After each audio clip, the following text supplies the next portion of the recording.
Baik, selamat malam mahasiswa. Kita ketemu lagi dalam pertemuan ke-6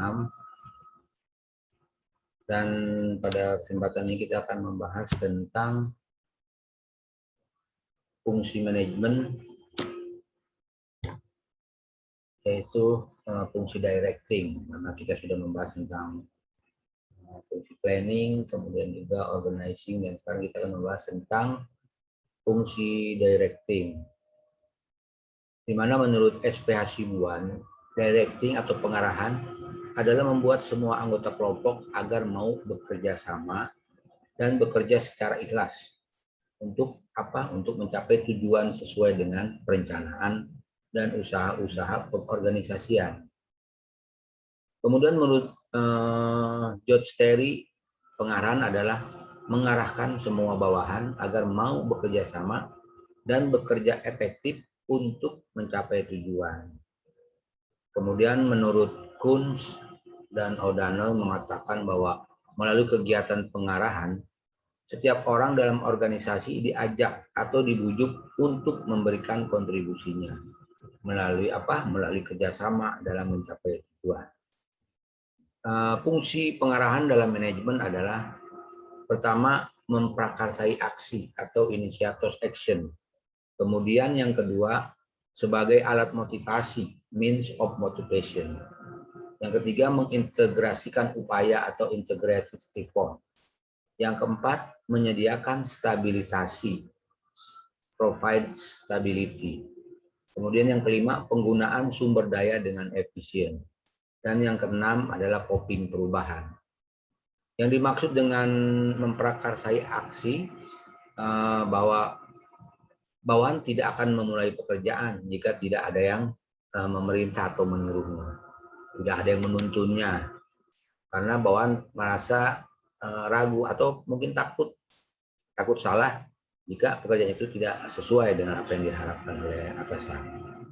Untuk itulah di sini peranan atasan sangat diperlukan. Kemudian yang kedua sebagai alat motivasi, means of motivation. Fungsi pengarahan bukan hanya tentang menyuruh, bukan hanya menuntut, tapi juga memotivasi pihak yang disuruh. Kemudian yang ketiga, mengintegrasikan upaya.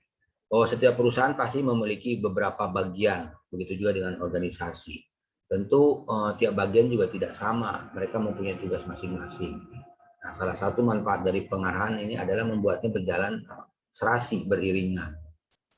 Kemudian yang berikutnya, yang keempat, menyediakan stabilitasi, provide stability. Bahwa perusahaan akan senang jika bekerja dalam kondisi yang stabil. Siapapun suka dengan kondisi yang stabil. Artinya tidak sering terjadi perubahan, tidak sering terjadi gejolak yang bisa merugikan dan memerlukan banyak penyesuaian. Kemudian yang kelima, penggunaan sumber daya dengan efisien. Fungsi pengarahan jelas akan mengarah kepada efisiensi ini. Baik itu efisiensi sumber daya manusia, uang, alat, mesin, semuanya dilakukan untuk bagaimana dilakukan secara efisien. Kemudian yang berikutnya coping perubahan. Coping adalah proses penyesuaian diri terhadap perubahan-perubahan yang terjadi dalam hukum ekonomi.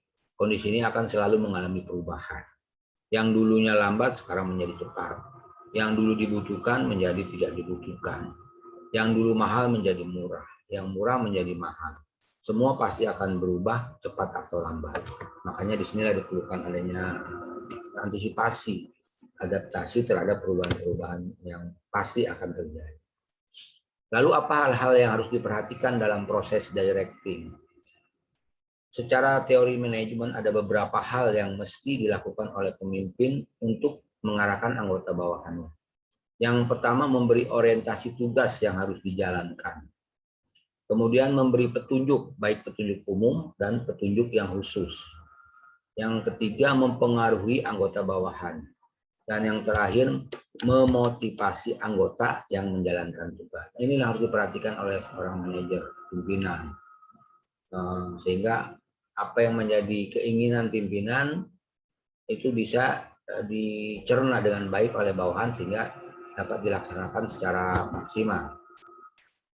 Kemudian yang berikutnya, karakteristik dalam proses pengarahan. Yang pertama yaitu pervasive function, adalah untuk pengarahan yang diterima di berbagai tingkatan organisasi atau perusahaan. Setiap manajer, setiap atasan memberikan petunjuk kepada masing-masing bawahannya. Tidak bisa satu pemimpin atau manajer memberikan pengarahan kepada divisi lain, bawahan yang ada di divisi lain. Jadi harus sesuai dengan tugas pokoknya masing-masing. Kemudian yang berikutnya continuous activity. Fungsi pengarahan dilakukan terus-menerus tanpa henti sepanjang organisasi berdiri, perusahaan beroperasi. Dilakukan dengan konsisten, dengan kualitas dan cara yang berkembang. Kemudian yang ketiga, human factor. Human factor adalah perilaku manusia. Perilaku yang tidak sulit diprediksi, perilaku yang kompleks satu sama lain tidak sama. Sedangkan arahan yang diberikan sama. Yang berikutnya adalah creativity activity. Ini salah satu fungsi pengarahan, bagaimana merubah rencana menjadi tindakan. Jika tanpa diarahkan, seorang bawahan menjadi tidak aktif. Tenaga, pikiran, dan ide-idenya tidak berkontribusi maksimal. Kemudian yang berikutnya executive function. Bahwa bawahan menerima dan menjalankan instruksi hanya dari atasannya saja. Fungsi pengarahan dijalankan oleh semua eksekutif atau semua level manager di semua jenjang atau tingkatan manajemen. Selain pihak itu, instruksinya tidak akan dijalankan oleh bawahan. Kemudian yang keenam adalah delegated function. Atasan punya keterbatasan di dalam bekerja memimpin bawahannya.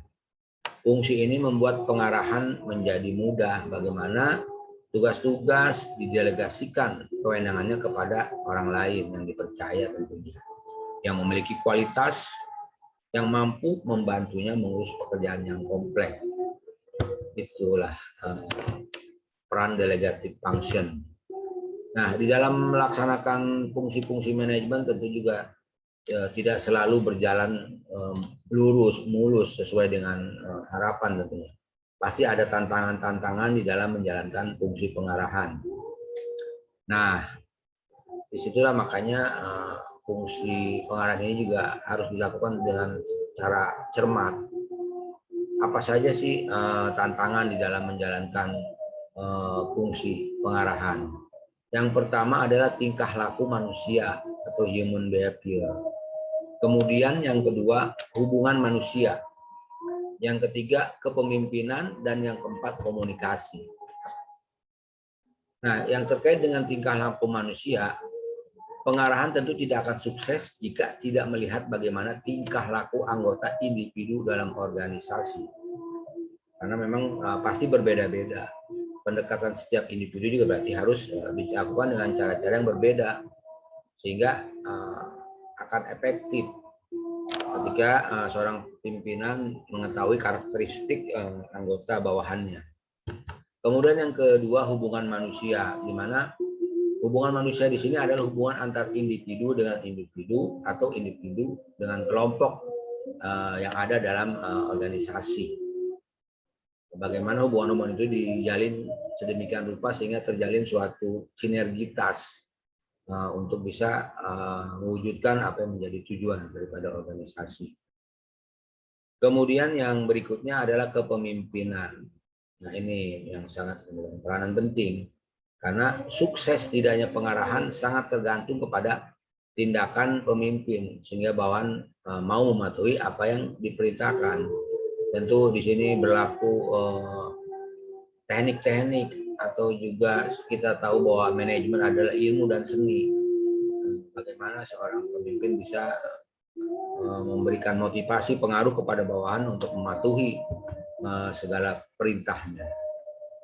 Kemudian yang berikutnya adalah komunikasi. Nah, ini komunikasi juga merupakan salah satu seni di dalam melaksanakan fungsi pengarahan.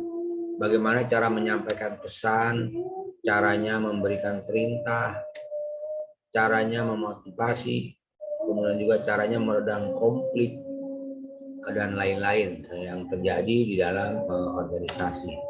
Nah, itulah tantangan-tantangan di dalam menjalankan fungsi pengarahan. Tentu di situ dituntut kepiawaian seorang pemimpin bagaimana bisa mengatasi semua permasalahan-permasalahan tersebut. Terkait dengan komunikasi, kita tahu bahwa komunikasi juga mempunyai 4 fungsi.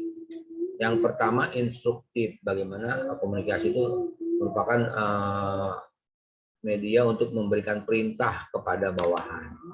Kemudian juga ada fungsi evaluatif, yaitu memberi laporan bawahan kepada atasan. Kemudian ada fungsi informatif, menyampaikan berita pesan sebagai info tambahan. Dan yang terakhir adalah influencing, memberi saran atau nasihat bagaimana komunikasi ketika itu dijalankan dengan baik. Tentu apa yang diinginkan oleh seorang pimpinan manajer bisa dilaksanakan dengan sebaik-baiknya oleh bawah. Nah, itulah pertemuan kita terkait dengan fungsi pengarahan di dalam manajemen. Kita bertemu lagi nanti dalam pertemuan berikutnya masih tentang fungsi manajemen. Demikian, terima kasih. Selamat malam dan assalamualaikum warahmatullahi wabarakatuh.